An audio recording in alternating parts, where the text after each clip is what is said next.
Ever since the infamous Megamind versus the Doom Syndicate came out, it's only caused people to appreciate just how well written and thought out the original movie was even more, as well as the Button of Doom, but that's a potential video for another day.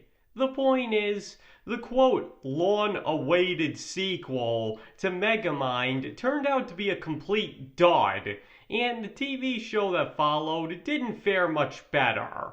I mean, some would argue it got a little better towards the end, but let's face it, at that point it wasn't a very high bar to clear. Now, a major reason for why the movie in particular is considered so bad comes down to the Doom Syndicate themselves, since they're retconned into Megamind's backstory out of nowhere and just don't make for very good villains, especially when compared to Titan from the original movie. And today, I'd like to go over why the Doom Syndicate didn't work and why Titan did work in the original by comparison. And as you probably already know, there will be spoilers for both Megamind and Megamind vs. the Doom Syndicate ahead. So in case you don't want either ruined, please don't proceed with this video. Okay. So the first thing that should probably be pointed out is that the Megamind series has always had something of an obsession with the concept of a Doom Syndicate, considering it was not only the main focus of the direct-to-streaming sequel, but was also featured as the main villains of the official Megamind video game back in 2010. Though, granted, they were very different and arguably a lot better than they'd eventually be portrayed in the sequel, with one of the most notable differences being that they were founded by Titan rather than being Megamind's old partners in crime, the latter of which makes far less sense. But the point is, the people behind Megamind clearly wanted to bring the concept of Megamind fighting a group of villains called the Doom Syndicate to life pretty badly. So it was basically a foregone conclusion that if the movie were to get a sequel of any kind, they would be the bad guys in it. And if you look at the production history behind Megamind, it's actually pretty easy to see why this is. Because the concept of the Doom Syndicate actually goes all the way back to the first movie. During production, they were supposed to factor into the story, but were eventually scrapped so that more focus could be placed on Megamind's journey and Hal becoming the main villain instead. So knowing that, it makes sense why the concept would be a go-to idea for future stories. But honestly, scrapping the Doom Syndicate from the original Megamind was probably just about the smartest thing they could have done. Not only because it kept the story from being too cluttered, but it also allowed the movie to be the much clearer and more clever parody of superhero movies that everybody knows and loves today.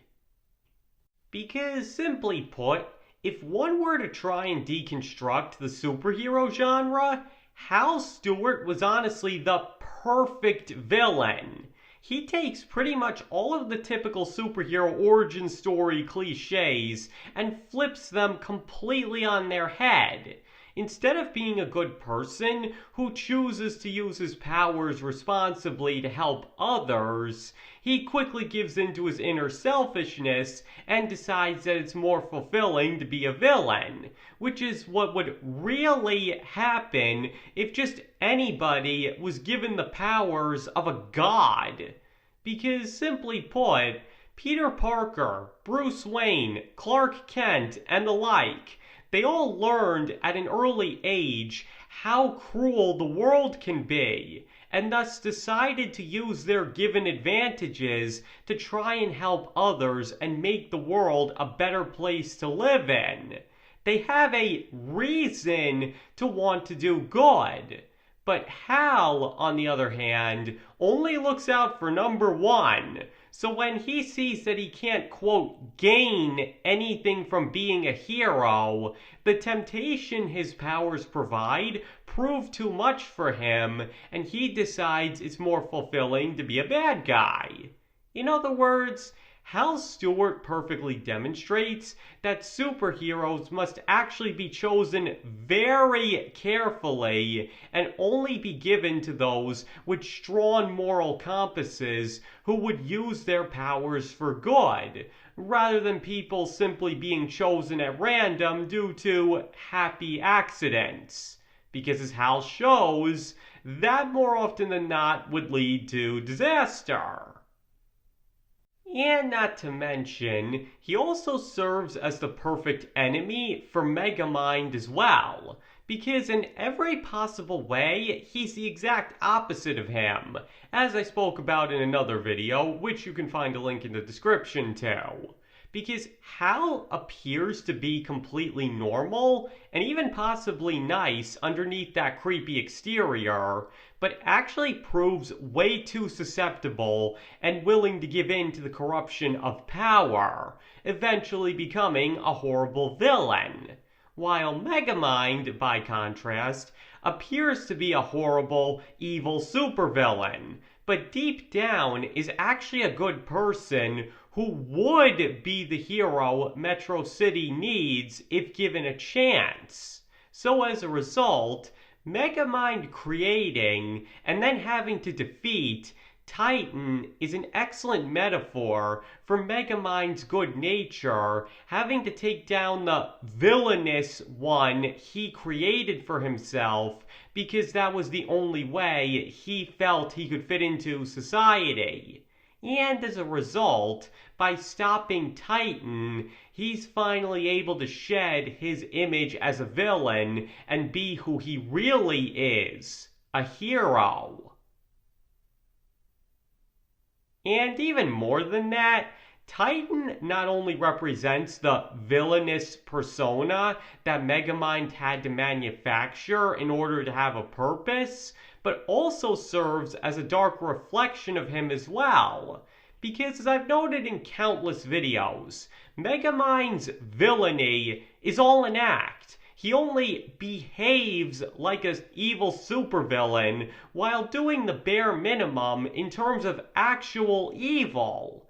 And that's why Roxanne isn't scared of him in the slightest, because she long knows from experience that all his threats are empty and that he would never actually hurt her. As well as when he takes over, he just damages a few things for fun and then quickly becomes bored, because he doesn't want to actually rule the city and simply viewed his feud with Metro Man as a game where he plays the part nobody else wants. And as long as it gave him a purpose, he could deal with that. But once the game was over, he starts to realize it's not as fulfilling as he once thought. But, as should be very obvious, it didn't all have to go that way. And to that end, Titan shows how it all could have gone. Because simply put, Megamind could have chosen to succumb to his resentment that society wouldn't accept him and became a supervillain for real, letting his hatred fester as he went on a murderous rampage to take over and enslave the city that rejected him and made him an outcast. And if that were to have happened, Metro Man would have probably been forced to kill him in the end. But his inner goodness kept him from being resentful and instead, in his longing for a purpose, embraced the designation society gave him in name only. But Hal, on the other hand, was dead serious about being a villain and very much demonstrates the level of destruction, chaos, and misery Megamind could have brought to Metro City. And honestly, the picture he paints is a pretty chilling one to think about. So, to put it simply, The decision to focus on Hal as the villain was a genius move on the writer's part. Because I've written books, I understand how character dynamics and how they tie into themes are supposed to work. And they absolutely nailed it with Titan for all the reasons I've just gone over. From a writing and thematic standpoint, he's honestly a perfect villain, and could even serve as a template for aspiring writers to follow. And to be perfectly blunt about it, the Doom Syndicate has none of that. They have no thematic significance or serve as a foil or dark reflection of Megamind. Because while the idea of a group of supervillains with their own set of powers and skills sounds cool and interesting in theory, there's really nothing about the concept that ties into the story Megamind is trying to tell, as the sequel aptly demonstrated. And once again, as a writer myself, I speak from personal experience when I say that just because a concept sounds good doesn't mean it'll actually work in execution. All they would have done is drag down the first movie and took away from the brilliantly told dynamic between Megamind and Hal. And in the quote-unquote sequel, all they did was serve as typical bad guys that only succeed in making Megamind look like a total idiot. Now, to be fair, if written better, maybe the Doom Syndicate could have worked as the villains of a Megamind sequel, but they would have had to be tied thematically to his character, just like Hal's was in the first movie. Because no, making them his old partners in crime doesn't automatically do that, and only ended up causing more harm than good. I mean, Megamind barely knew Hal at all, and yet their thematic bond is as strong as stone. It all comes down to how well the characters are written in relation to each other, not how well they know each other personally. There are hundreds, even thousands of movies and stories out there that prove that. It's basically writing 101. Really, the best way to incorporate them into a Megamind sequel would have probably been to have Megamind fight crime as Metro City's protector for a while to complete success, only for a bunch of villains to form together in a plot to take him down once and for all so they can get some kind of MacGuffin, and prove to be Megamind's first real challenge as a hero as a result. And above all, make sure it's plainly stated that they're immune to the dehydration gun. But joking aside, that probably would have been the best way to use the concept. But unfortunately, they didn't do that. So in the end, it's really no wonder why Titan is so beloved as a villain, while the Doom Syndicate is completely reviled, because it all comes down to how they were written. As I already said, if they were smart, they would have just abandoned the concept of the Syndicate altogether, since while sounding good in theory, didn't really fit the movie's mythos all that well.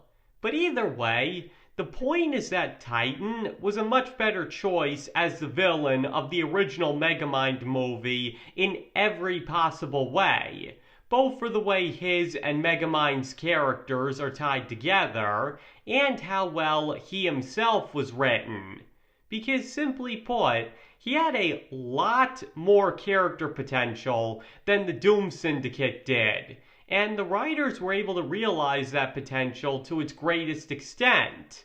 And once again, how well their respective characters' concepts worked within Megamind's nature as a superhero parody also had a lot to do with why one worked and the other didn't.